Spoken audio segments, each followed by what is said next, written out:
Well, welcome to the new den. Behind me is the stand where the Norwich City fans watched their side lose 4-0 here to Millwall. I'm not sure there were many more people actually in there come the 88th minute, but symptomatic of a really chastening afternoon for Norwich.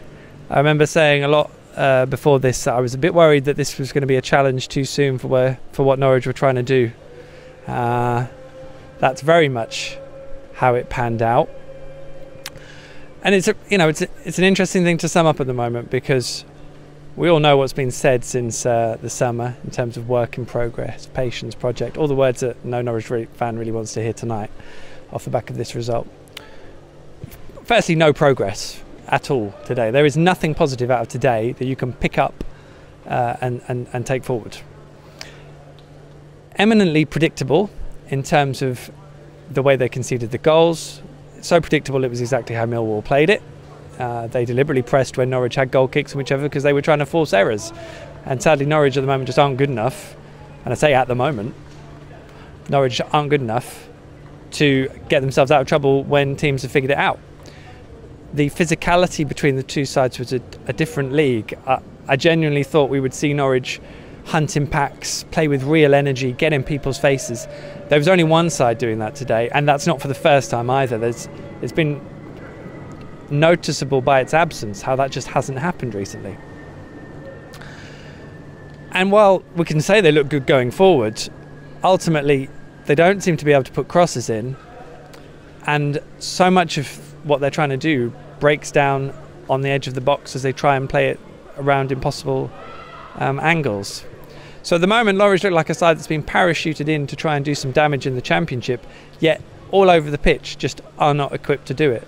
They're playing too intricate football, they're leaving themselves far too open at the back, and it's a mess. And 3-0 down at half time, you look at it, I looked at it, and this isn't going to change. You couldn't see how this was going to change. Not because of personnel or tactical switches, but just because the way they were playing in the first half didn't look like it was fit for purpose for the Championship. Now, that's the reality of being hammered 4-0 by a side promoted from League One last year. It doesn't necessarily mean that there won't be things that Daniel Farke and his coaches can work on in terms of making them look like they can be energetic, hunt in packs. All the things he actually said at Colney on Friday that he wanted them to do without the ball, because there wasn't any of that today. So he knows it and he says it. So then you've got to ask, is it being drilled into the players enough? Are the players capable of it, and do they want to do it? And they're really the biggest question marks coming up over the international break, and then for the next 3 or 4 games, because let's be honest, if they keep playing like this and keep defending like this, they'll get relegated. That's as straightforward as that, regardless of it. You cannot play like this. There are teams in the Championship at the moment who've only played 5 games and only won 1 game, and that 1 game has come against Norwich. And these are realities that have to change. Regardless of what Norwich's aims are, they have to change to see progress and to avoid the season being a nightmare, regardless of how much patience people put in. Even the people calling for patience will know that this was a million miles away from being good enough, and I'm sure that will be the theme as we go on and look back on this afternoon's game. So there we go. It's going to be a long old international break, isn't it?